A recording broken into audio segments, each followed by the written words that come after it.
Okay, so let's unpack this. Today, we have, well, a really remarkable source. It's a single, powerful piece of verse called the Ballad of the Stolen Patent. Hmm. You know, it's not every day we use poetry for a deep dive like this. No, it's unusual, but this narrative, it just beautifully encapsulates one of the most complex, sort of recurring and ethically tricky debates in the global science community, biopiracy. Right, biopiracy. It truly is a perfect narrative shorthand for it. Our mission today really is to move beyond just summarizing the poem. We want to use this story, the traveler, the farmer, the cure for beasts in pain, to extract the precise steps, the mechanisms of how traditional, often collective knowledge gets taken. Taken, scientifically codified, and then, well, formally appropriated under the current global IP framework. Exactly. That's the process we're tracing. Okay, so we start with the arrival of this, you could almost say antagonist, the traveler. He arrives with bottles bright and coat of gray. And the poem immediately lays out the stakes. There's a desperate need for a cure, specifically for beasts in pain. But it's clear the traveler isn't just looking for advice or, charity. No, not at all. He's seeking an operational solution, something that can be, well, reverse engineered, industrialized. Ah, Yeah, the traveler really represents the organized institutional scientific world, a world that's actively engaged in what's often benignly called bioprospecting, basically, the search for natural products with commercial potential. Right, finding that potential. And the first, most critical step is locating that traditional source of knowledge, which the poem just details beautifully. Okay, let's follow that path then, the discovery. So the traveler finds this farmer, right? And the farmer explains the local remedy they use when their cattle limp. And the solution is presented as, well, simple, Well, effective certainly, but deeply embedded in the local environment. they take the sick animals to the pond so deep. Exactly. And what's fascinating here is the specificity of that local knowledge. The farmer isn't handing over a formula, is he? No, he's describing a process. A process tied to a very specific ecological setting, this pond where husks of coconut lie rotting slowly neath the sky. That detail, it feels important. It's crucial. It reveals the local inhabitants had this operational knowledge of the cure's effect. It's knowledge likely passed down through generations of just observation and practice. They knew it worked. And the traveler, unlike the locals perhaps, comes equipped with this scientific lens, you could say. Right. They aren't just listening to folklore, they're doing a quick visual assessment of the place. They notice the men working barefoot, and their legs are stained with copper hue. Suggesting the water was rich and strange in view. So this isn't passive listening at all. It's active observational science, kind of validating the farmer's claim on the spot. Yes, that copper hue you mentioned, that's the visible evidence. It's what potentially transforms this traditional knowledge from just, anecdotal wisdom into verifiable data for the traveler. The local population knew what the pond heals the cattle. The traveler instantly sees the potential to identify why the microbial agent may be, or some chemical responsible. Ah, the mechanism. That distinction. Knowing the effect versus knowing the mechanism, that's the critical intellectual divide that gets exploited in these biopiracy cases all over the world. Okay, so the traditional knowledge is spotted, maybe even preliminarily validated by observation. Then comes the next stage, the acquisition. And this is the real ethical hinge point, isn't it, where knowledge starts to transform into property. Feels like it. The poem describes this single defining transaction. It's incredibly subtle. The traveler gives a bottle, says, fill this with mud, just like that. And the farmer. He's trusting, easily satisfied, accepts only coin or smoke. And the poem is just heartbreakingly clear on this. The farmer was completely not knowing what the words awoke. Yeah. He had no idea of the potential locked in that mud. It's quite staggering, isn't it? How centuries of, perhaps, collective observation and knowledge can be collapsed into this single, almost negligible exchange. It really is. And it's not just about getting a low price for the mud. It's about a radical difference in how value is perceived. Exactly. The farmer probably valued the interaction itself, maybe a bit of neighborly exchange, a small token. The traveler, however. The traveler valued that mud as a potential, well, who knows, a multi-million, maybe billion-dollar intellectual asset down the line. That is the core insight here. Informational asymmetry. The absolute key mechanism of biopiracy is exploiting that knowledge gap. The gap between how the traditional knowledge holders value their practice, their environment. Versus how industrialized science, backed by global markets and IP law, values the derived intellectual property. The farmer had like zero access to the international patent system or the markets that would soon determine that sample's massive monetary worth. Okay, but let me play devil's advocate for a second here. Go ahead. The traveler and the labs that eventually get involved, Okay.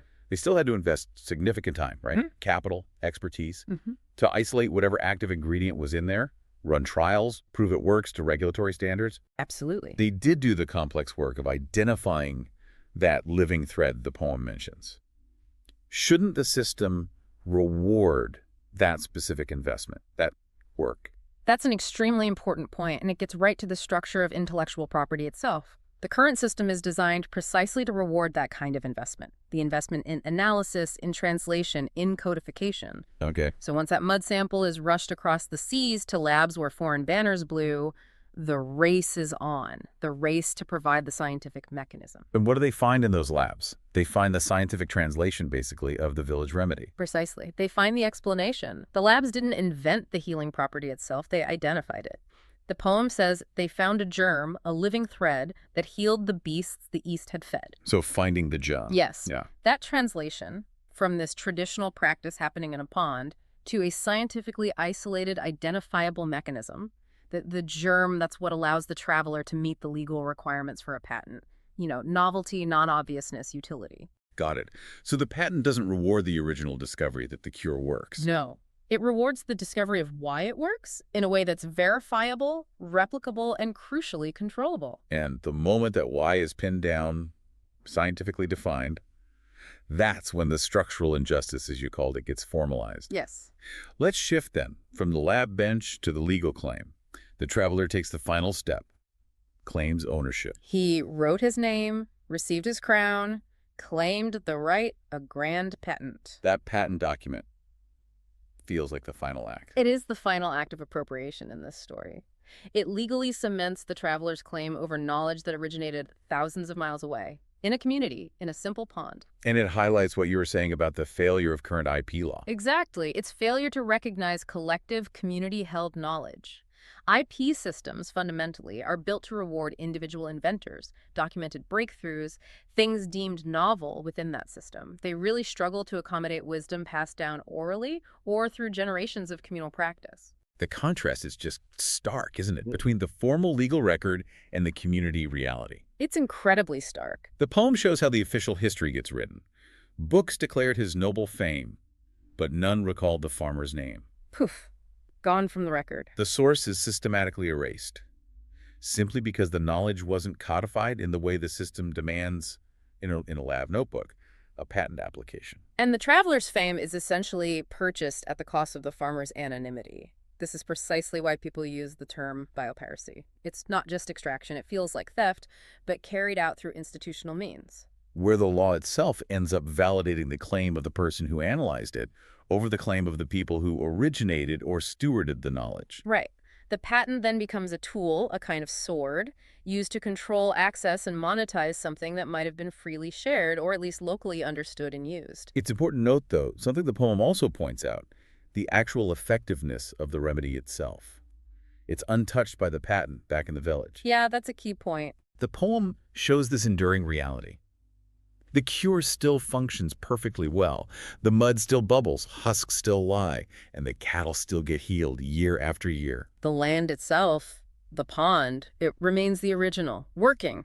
Yeah. Well, you could almost say patent in a functional sense. Yeah, the original patent. And that is the ultimate irony, isn't it? The functional knowledge, the actual healing, it stays with the community. It's effective, simple. But the economic value, the legal right to commercialize it on a global scale, that's been stripped away.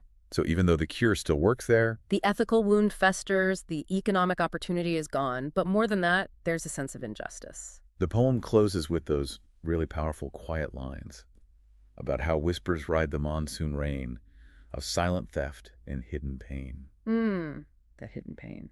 The economic injury is compounded by this cultural insult, this feeling that the community, their knowledge was just undervalued, overlooked, maybe even tricked. This whole narrative, this poem, it really forces us, and hopefully you listening, to confront this immense ethical disparity.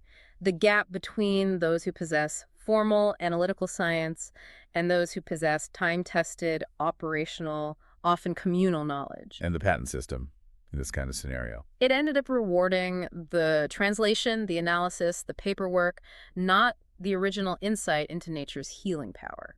So, okay.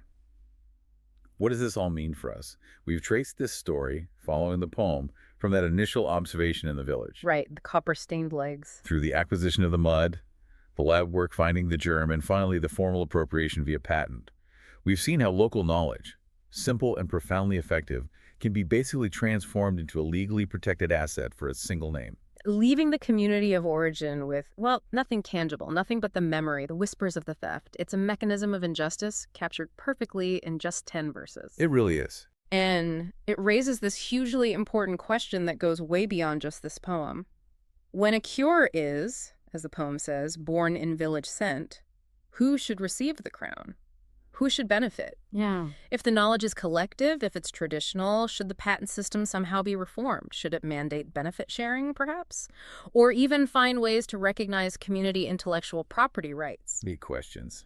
We really have to challenge the underlying assumption, I think. The assumption that knowledge only becomes truly valuable once it's been filtered through a Western or foreign laboratory and fits into our existing IP boxes. Absolutely. So the traveler in the poem claimed the right based on his scientific analysis, his investment, and the legal framework that exists. Yep.